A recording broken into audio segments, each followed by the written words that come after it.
Hello. There we go. I'm ready to rock whenever y'all are. You're muted. Oh. Morning. Okay, cool. Sorry about that. I'm ready to rock whenever y'all are. Okay, cool. Good morning. Thank you for joining us. I'm going to start with a little round of introduction. So I'm Lee LeBlanc. I'm a program coordinator with the Greater New Orleans Housing Alliance. Romy, if you want to introduce yourself. Hi, I'm Romy LaCour with Housing GNOHA, a resident of New Orleans. Okay. Yep. And, Nice to meet you. And Erica. Hi, I'm Erica Toriello. I'm the Director of Housing Policy and Services for Home by Hand. We're an affordable housing developer here in New Orleans. And we're going to have one more person joining the call, but I'll give them a few minutes. But is it Zan? Is that how you pronounce it? That's exactly it. It's the middle syllable of Alexander, correct. Mm-hmm. Okay, perfect. Yeah. I'm going to let you do a brief introduction, and then I have a few starter questions we're asking all the candidates. Oh, good. And, we'll just jump right into it. Cool. Yeah, my name's Zan John. I'm running for Senate again. I'll be running for governor next year. I'm going to run until I win. That's it. It's quite easy.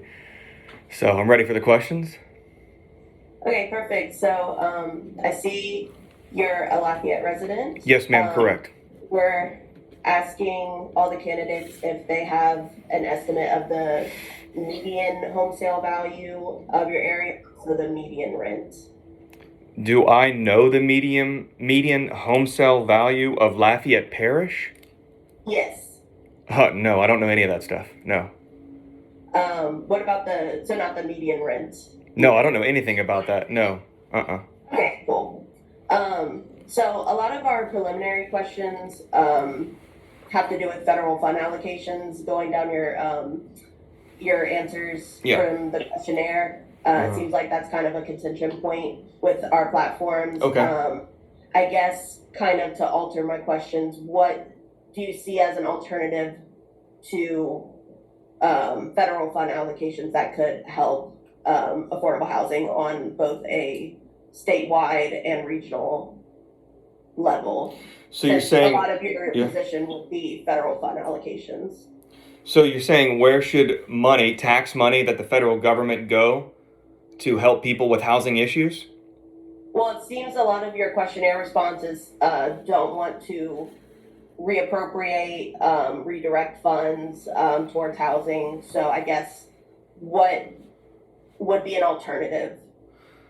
Well, the government put us in these positions in the first place. Well, the thing is if more money, if the money that the federal government had would go towards proper education and good career paths for people that were gratifying, that way they could give back to society with more ease, things like that. I know I'm speaking quite broadly. We wouldn't have all this housing issue or these inflation issues. Washington creates all this inflation, which makes our dollar that much less impactful.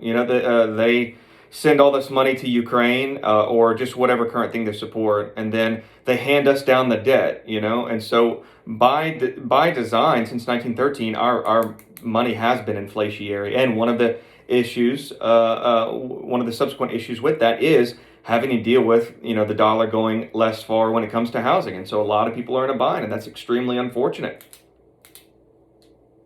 One of the specific programs that you don't see appropriating funds towards being a solution is through HUD. Housing and Urban Development. Yes. Do you believe jobs like the issues that you just brought up, like yes, promoting job training through wraparound services through HUD, would that assist folks with both securing housing and finding jobs? I don't want to lie to you. I don't know enough about what wraparound services are. I'd have to research all that. I'm so sorry. I don't know. I don't want to comment on something I don't know. Yeah, no, that's fine. So through federally funded housing programs, they provide case management services for health services, job training, job placement, stuff like that. So that's what wraparound services are. So trying to find the links between your platform and ours since we don't have a lot. Yes, ma'am. Okay, what else is there? Pardon? What else is there? Through the wraparound services or?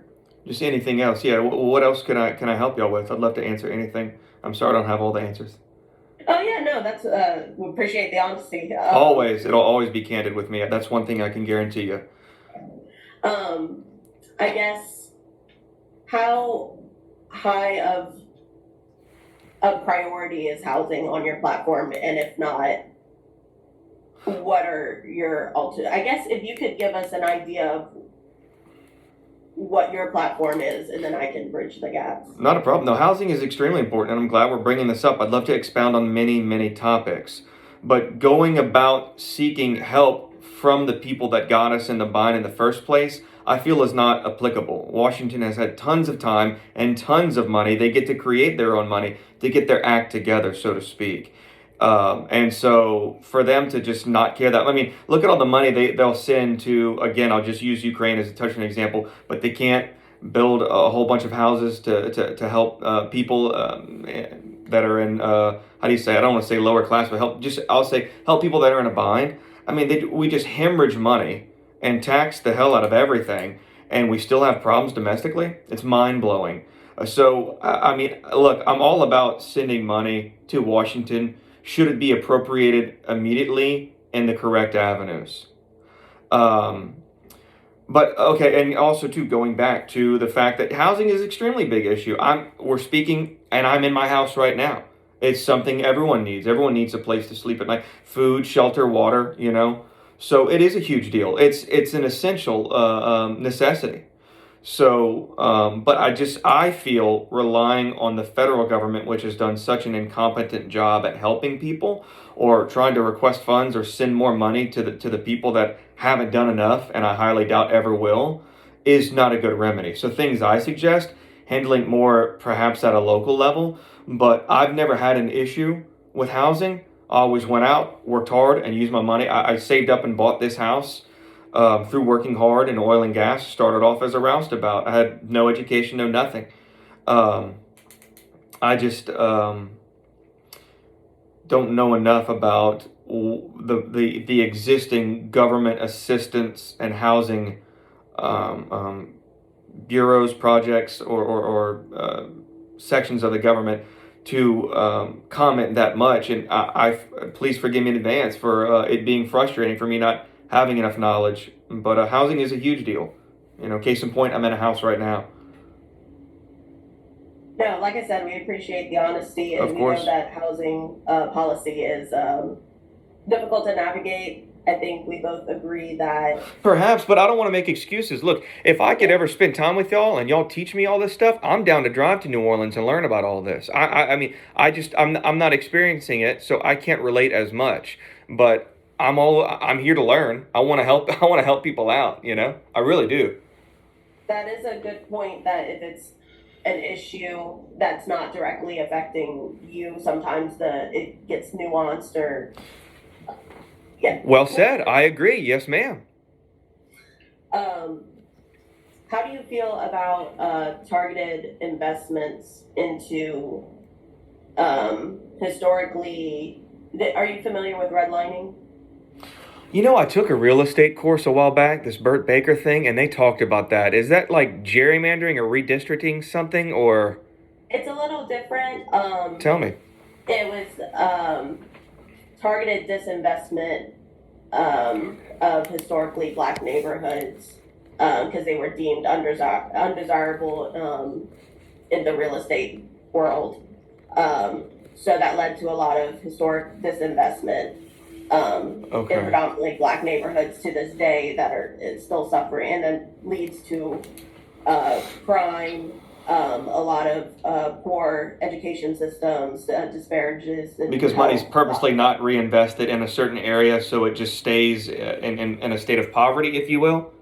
Correct. Okay. So in situations like that, like you said, if it's not an issue close to home for you, you haven't struggled with housing. There's some people that have grown up impoverished, lived in poverty. It's hard to pull yourself up by your bootstraps in that sense when you're born into poverty, especially in areas that are historically disinvested in.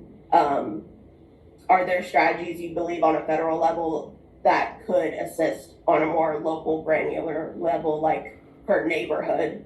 Okay, so there's some sort of perpetual cycle that has taken over as far as housing, and a way to break that with federal power or money. Okay, let's just think. If there is a poor place or a poverty-stricken region of a town, let's just say Lafayette, and there's lots of crime there, what would it take? Of course, it would take investing in it to attract a better crowd, if you will, to attract or to not encourage people to make the lifestyle decisions, such as maybe drug use or prostitution or the sale of drugs, not necessarily the use. So if this said region, that's a good idea. Well, the government would have to invest in those areas and make them nice, I guess, pave certain things or destroy or demolish whatever dilapidated structures there are. Maybe unite lots, a whole bunch of small lots to one big lot to put something, I don't know, maybe a recreation, maybe a park or something, I don't know. Again, I'm thinking off the top of my head with zoning. Go ahead. Someone said something? No, I was. Oh, I thought someone wanted to say something. Yeah, I know I'm kind of rambling on. I haven't really given this a lot of thought, so this is good. You're watching me do the mental gymnastics in real time. Okay. Yeah, Romy, you have a follow-up question? Yeah, I hear your intention, but I feel like what you're saying is making an area nicer and investing in it is so that people who already have more wealth can move there, which would displace people who traditionally that's all they could afford in those kinds of neighborhoods. Well, what do you suggest then? Forgive me. Yeah, I mean, good point. So, but the issue is that, if you're disavowing dealing drugs and prostitution, like people go to those industries because they don't have options to really make money other ways. So that's why we're talking so much about investing in those people so that they don't have to go those routes. So it's really cyclical. You're right. No, that's good. So my plan on the fly, when put on the spot, doesn't have a way to handle that issue. What would you suggest? What can we expound on while we're here, while we're together? Well, our platform is that we stabilize people through housing. If they have a place that they can stay, they have more ability to, go to job training, school, because that's the biggest expense that people have. That and food, Majority of their income. Yeah. Food, gas, housing. You're just baseline expenses just to get by, to operate in a normal society. Cynthia, I didn't get a chance to turn over to you to introduce yourself. Good morning, everyone. Cynthia Thomas, Program Coordinator for Housing Louisiana. Thank you. I guess, yeah, I can always think of more questions, but well, ask whatever you want. I have all the time in the world for y'all. I mean, this is what I enjoy doing, I'm gonna turn it over to Romy and Cynthia and Eric if they have any questions. Sure. I have a quick question. So, yes. One of the questions asked, I think it was number 3 on the questionnaire. On goal 3. Hold on. On goal 3. It was actually question 2. Sorry. That you were originally asked on your questionnaire. Yeah, I have about, it right here. Committing to securing resources to increase the supply of affordable housing for low-income families. Let me find that. So I have there's 7 goals, and then the goals have subcategories. So what goal would it be under? Because goal number 1. It's the okay. I see. Goal number 1, part B. Okay, if elected or re-elected, will you commit to securing resources to increase the affordable housing for low-income families in any future infrastructure packages? Yes. Okay, so I put here, I will never commit to helping a permanent underclass staying poor. No, I will not commit to resources to uplift these people with job loan. Wait, I will not commit to resources to uplift these people with jobs, loan, and proper education opportunities. Oh, I will commit. Yeah. I'll commit to helping them with jobs, loans, and proper education. Yes. Yeah. Which are great things, absolutely. But if someone, I just have, in my experience working in affordable housing, stable and secure housing is something that, is a really important factor for children growing up with their studies, coming home, having a place to go, to actually, be able to go home and do their homework. Just be a child. Yeah, I'm picking up what you're laying down. Those things, stable housing is really important factor. Would you be open to looking, a little bit more into how housing affects those kinds of things? I'm willing to look into anything y'all want to help me learn about. I couldn't relate too much on this, so I answered this very quickly and sent it right back because I wanted y'all to see that I'm not going to procrastinate. I want to answer everything as thoroughly as I can. Sure, if there's a way for me to learn about all of this, yeah, it would make me more well-rounded, which I am always down to do, Because we do, everybody that we work with, and again, I work with an affordable housing developer, and we help people buy their first single-family home. Okay, that's good. Upward mobility.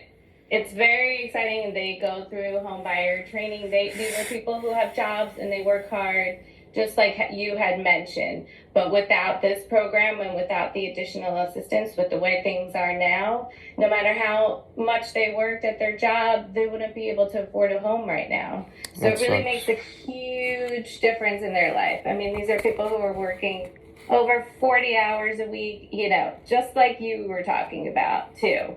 But just can't get there. That's unfortunate. Well then, yeah, these people need more help at the opportunity for upward mobility. Absolutely. Okay, yeah. So it's not like we're just, giving homes away. These are hardworking folks. Oh yeah, no. I was if y'all assumed I implied that, please forgive me. That's not it. Is there an opportunity for me to tag along and see how all that goes down? I don't know what y'all schedules are like, but I'd like to be able to relate. Yeah, I can definitely tell you more about what Home by Hand does, for sure. Okay, sure. I'll make a note of that. Mm-hmm. Home by Hand, another thing. And we definitely have studies and research that we can also send to you. I'll do anything. To me. Yeah, go ahead. Oh, you were breaking up for a second. Yeah, no, I know it's the Zoom delay. It's so ridiculous. I'll take any information y'all want to forward me. One and two, if there's any opportunity, which to me this is the best way you learn. Go out and see it, live it. Use all my 5 senses. See it, taste it, smell it, feel it. I'd love that. I have no problem driving to the New Orleans area and learning if one of y'all don't mind me tagging along for an hour or two. Any opportunity to learn and see what's going on. No, that sounds great. I'm serious about that. After this, I'm gonna send you over our action plan and some of our more recent semi-annual report. It has a lot of we're kind of data nerds. So we like to craft policy around the need and well, y'all are more prepared than me. Yeah, more power to you. Cool. Cynthia or Romy, did you have any follow-up questions? Yeah, I do have a question. Yeah. This is basically around formerly incarcerated people. Yeah. They are right now struggling to find housing after being released. due to laws where they have to get criminal background checks, and it's costing them more due to their time, being locked down and things like that. And there are funds that are in place for formerly incarcerated people, but they can't secure that. So if elected or re-elected, how would you address this issue? Because this could potentially stop crime and maybe like, New Orleans, all these big metropolitan areas, if they have housing. It could contribute to stopping crime. Yes, I'm picking up what you're laying down. So you're saying loans cost more for people who have been previously incarcerated? The interest costs more for them when they apply for a loan for housing? No. Okay. They can't receive housing due to their criminal background. Earlier this year, there was a bill in place, it was a ban-the-box bill to stop landlords from using criminal backgrounds as a way for them to not secure housing. And there are also funds that are in place for continual care, basically homelessness nonprofits and things of that nature, but that is different from housing reentry. So as of right now, if they're being released from prison or jail and they don't have nowhere to go, more than likely they're going to turn to homelessness, or they got to go back to the prison. Yeah, If you are reelected, how would you address this issue to where they can also get housing? Because I feel like it should not be a punishment because of their it shouldn't last forever. Yeah. Once you're out, you should be. Yeah. I'm picking up what you're laying down for sure. That's a good point. Yeah. I never thought about that. So everyone should have a shot at being able to better themselves, especially after they've served whatever punishment was handed down to them. So, putting me on the spot. Let's see. Isn't there something called work release where people can get well, then I wouldn't have to do with their loans for housing. You know what? I don't know. I just don't have an answer yet for that, and I'm sorry, but I feel for those people. That's unfortunate. Thank you. Well, I didn't do anything. I gave you a no answer. I mean, thank you for thanking me, but yeah, because that's the issue here. That's a good point. These people cannot come to their homes. That leaves children without being raised, and that also leads to foster care. That leads to homelessness. It leads to a lot of things that would make Louisiana, like, it's already the worst state for crime and things of that nature. Yes. But there should be some type of change with our leaders. So thank you. No.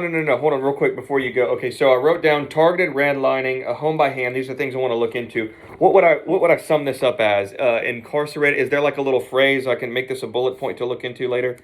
What would we call it? Yeah, formerly incarcerated people, or FIP. And then the issue with them is not being able to get loans / housing. Yeah, not being able to secure housing due secure. Let me write that. Background. Yeah, that's a key word. Okay. I would look up renters' rights and formerly incarcerated.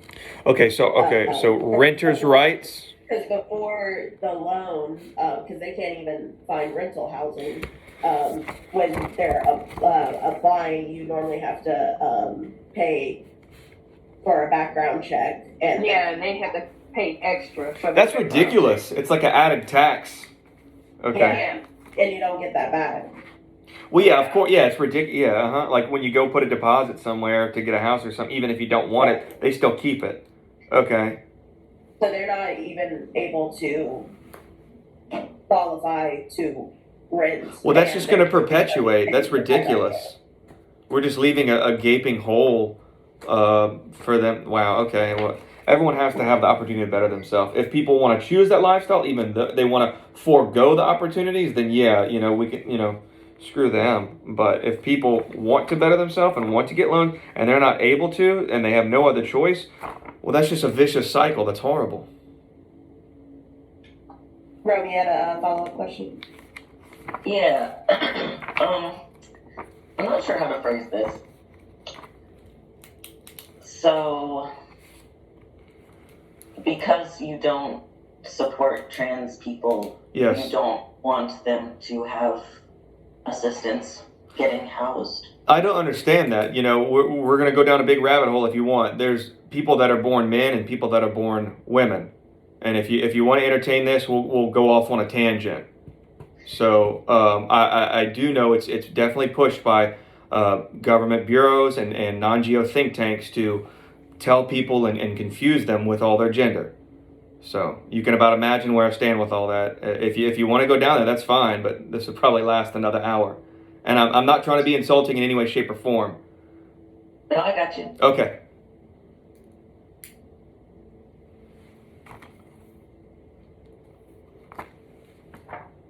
Everyone's muted.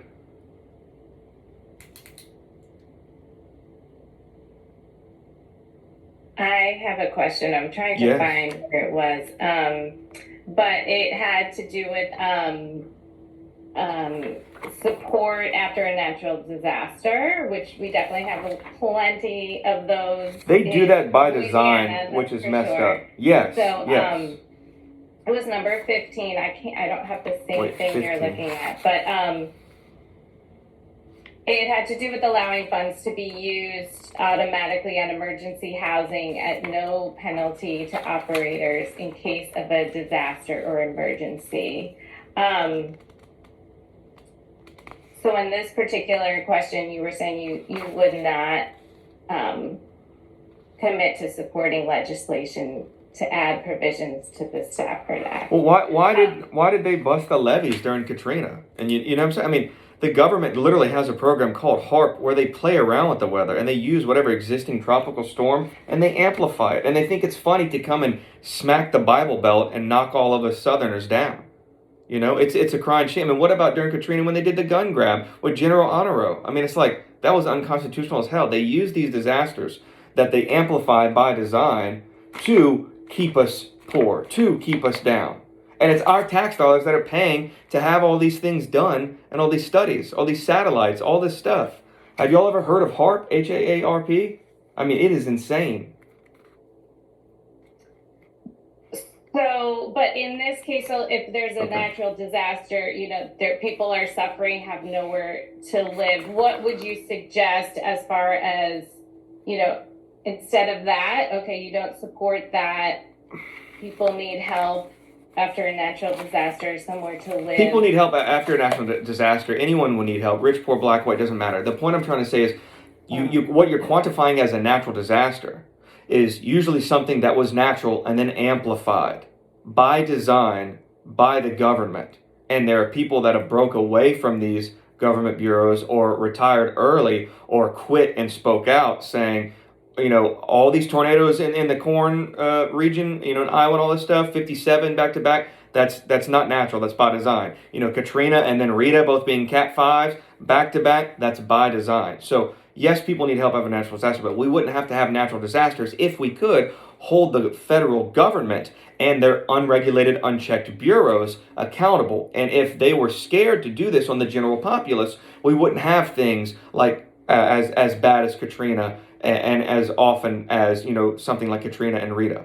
You understand what I'm saying? Okay. So let's say we have another hurricane, like last year, Hurricane Ida. It happened. If it is natural, it happened, and there were people who lost their homes, had nowhere to live. So what would you do to assist those folks? What do you think the answer would be then if there's no? Do they have insurance? I'm just trying to think. I mean, that sucks. I mean, they need to be back in a house. I don't know what else to say. If it is truly an altruistic natural disaster, caused by no one else, chipping in, to it. Yes, of course. I mean, people need. I mean, look, if a hurricane came and smacked Lafayette real hard and knocked down my house, I mean, I have insurance. I don't know what all they do. They probably play games and give me a fraction of what it's worth. I don't know. I don't know what to do. That's unfortunate. That's really crappy. I'm sorry. I want to help them. Well, I can go pick up trash or do something. What do you, when you say by design, do you mean the actual act of the natural disaster or the fallout, like the lack of recovery? Oh, when I said by design, there is a concerted effort to manipulate the weather. That's what I was saying. If there was some sort of truly natural disaster that clandestine, operations didn't play a role in amplifying, then yeah. But if there's any fault, and if we could look into what the government does to amplify this, we can hold the federal government accountable for doing this to people. I mean, the federal government uses us as test subjects, and they think it's funny because we don't know how to. One, a lot of people can't believe that the government would do this to us.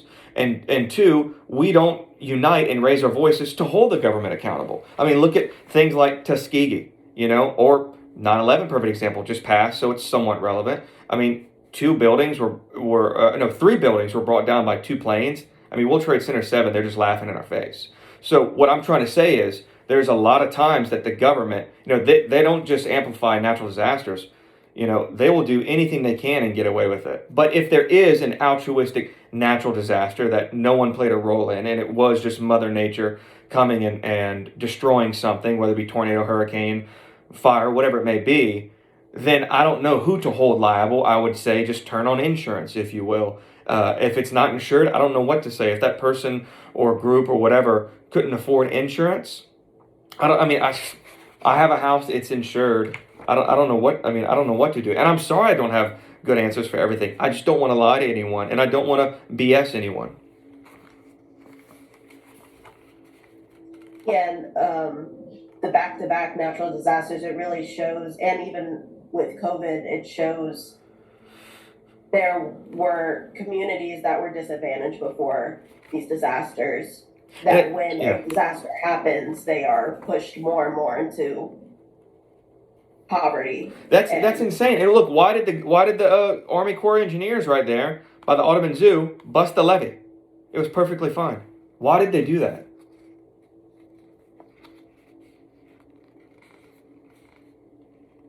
Oh, Eric, it looked like Erica was coming off mute. I was waiting. It is, there are natural disasters that aren't, like having to do with the levee issue, which did happen during. No, you're right. No, I'm just trying to talk about what I do know. Yeah, no, I don't have I'm so sorry. If there's no insurance, I don't have an answer right now. And sorry, and I know sorry doesn't cut it. I don't know what else to say. Yes, obviously there's issues with insurances right now. I mean, there's only one. Insurance is such a joke company. Sometimes. I mean, it's an issue there too. Yeah, so and insurance is a racket.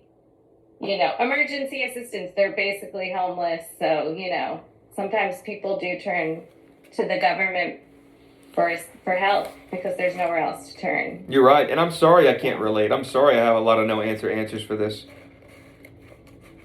Y'all are raising good points. I mean, it's frustrating to hear. I like having an answer. I like being able to say something I can stand by. This is a learning experience. That's our campaign. We put housing first.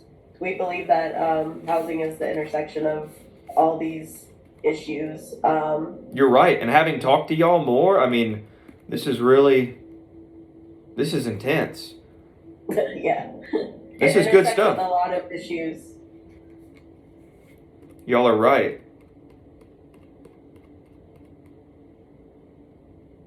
Anything else? I'm sorry if I sound so abrasive. I'm running out of. I've got all my questions answered. I'm here for everyone if anyone wants to talk more. Yeah, I want to hold space for other folks if they have any. Yeah, I have.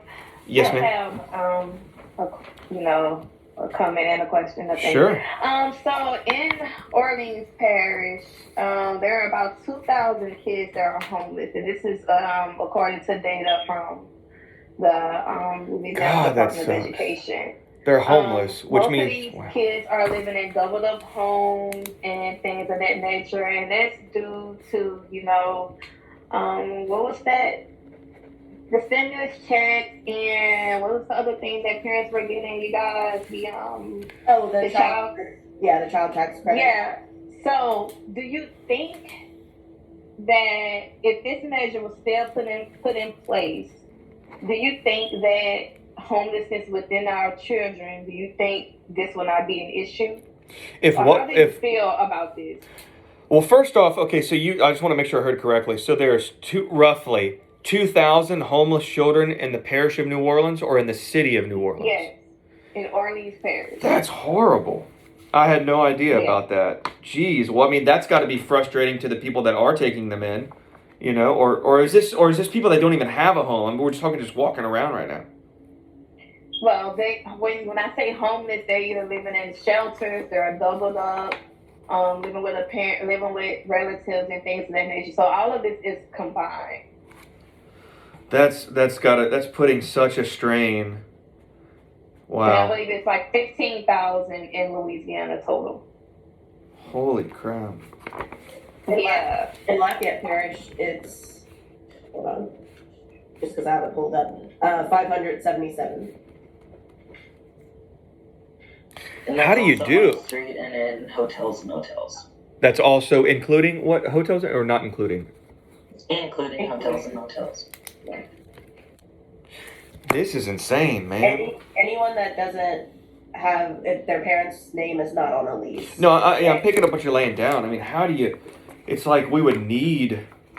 I don't know what else to say besides houses for them, but also too, they're too young. They're the age of minority. They don't know how to. I mean, I don't want to say they don't know how to provide, but I mean, they need guardianship. They need help. They need hot food and love and proper hygiene.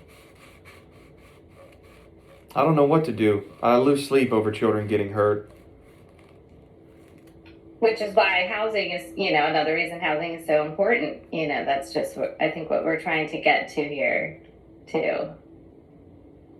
Yeah, and the scarcity of housing is a big part of that. The competition used to rent a home at a decent price. You're right. Yeah, renters driving up prices and stuff like that. Is that what you're getting at, Rami? Yeah, just that there's so little housing stock, like even nationally, that it's just caused increasing rents, and yeah, there's just a lot of competition. So people with lower incomes just are priced out.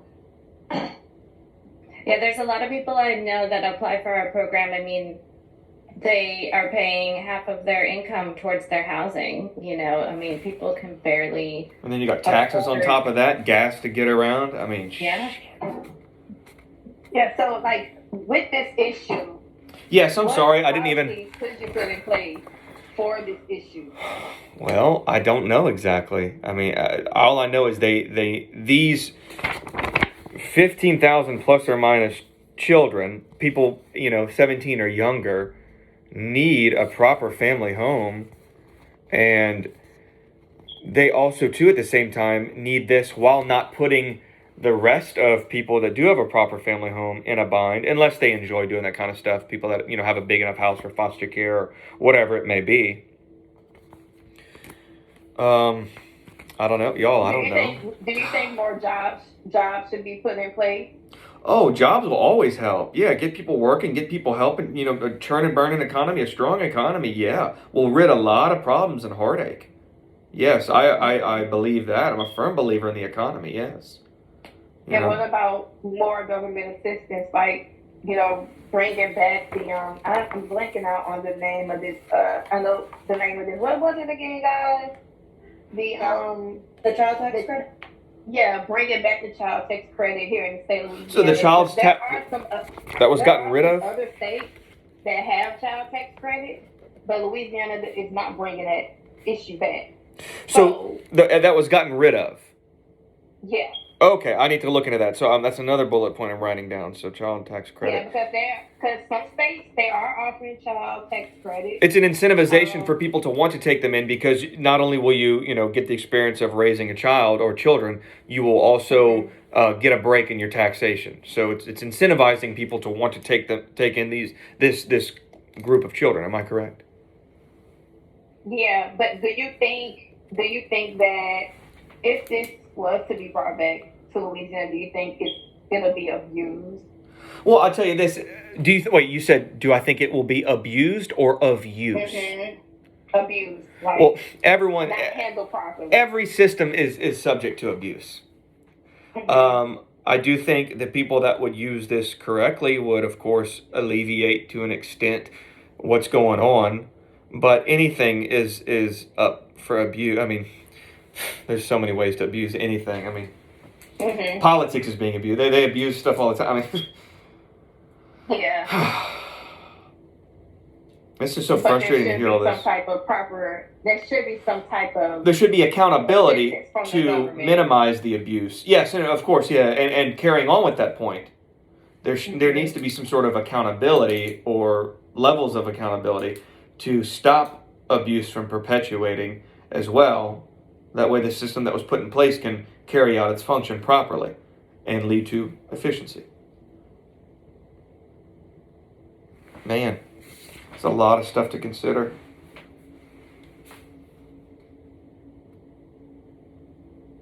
These are good points, y'all. I didn't realize how bad things were. Shows how out of touch I am.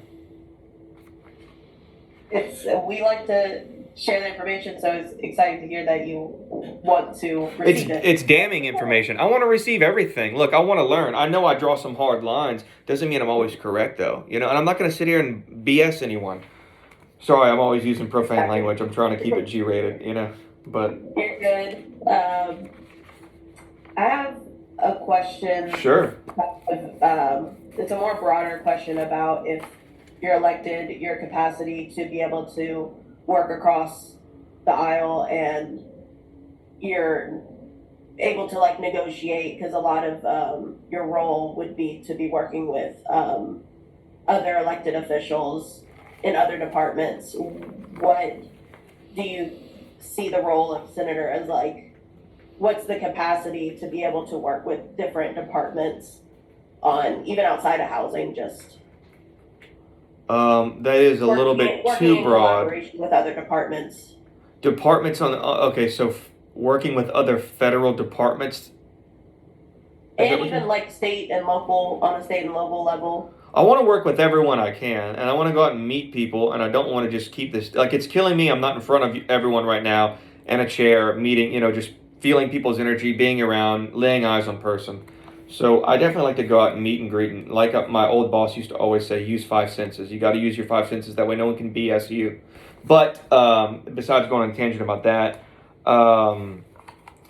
as far as if I were elected, which I'd love to go out and do some good, all senators really can do is raise awareness to their causes and vote on the bills that pass. And in that capacity, or outside of doing those two things, working with bureaus on in the state or I don't know. I have to go and see and feel. I guess it'd be case by case basis.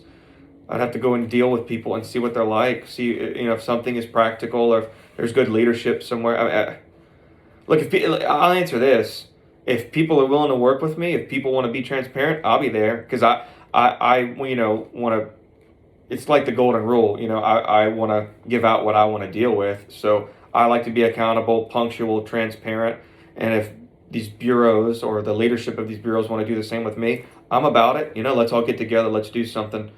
I just don't want things to get worse. I just want, life to get better. And it just kills me about all these kids being displaced. I just didn't realize a lot of these issues, or I was not familiar with any of these numbers. So that y'all giving me a lot of perspective today that I need to sit and think about. Yeah, we definitely appreciate you taking the time to talk with us about these issues. I guess just a closing out question. Sure. Since we believe a lot of our issues could be solved with the production of more housing. And I know that the federal funding was a contingency point kind of in the beginning, but now that we've kind of talked it out, do you think that there's room for federal fund allocations for the production of more housing? Look, I agree with funding. Yes, look, and to go back on what I written in text, sure, yes, I agree. As long as there's going to be accountability and the plan is sought through, and the people who were in charge of all the money and haven't done it in the past don't get their greedy fingers on any of this. If it's actually going to be allocated and done properly and carried out, I'm talking the money is sent and then quality houses are built within a year to alleviate the problem that it was meant to address, I'm all about it. Okay, I'd give the government all my money if they would just do what's right. But they have a track record of not doing what's right. And that's why there's so much skepticism, and that's why I might seem so abrasive. I promise I'm a very loving person, which I'm sure you probably don't believe. But anyway, that's not neither here nor there. yes, I would go back on what I previously written and agree with that in full. But as long as there's the accountability and the oversight to make sure that that goal is actually carried out, yes.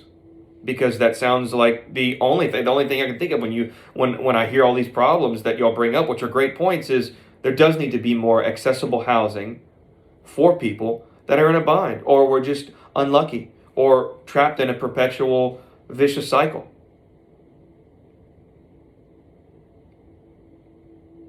That was all my questions. Oh, okay.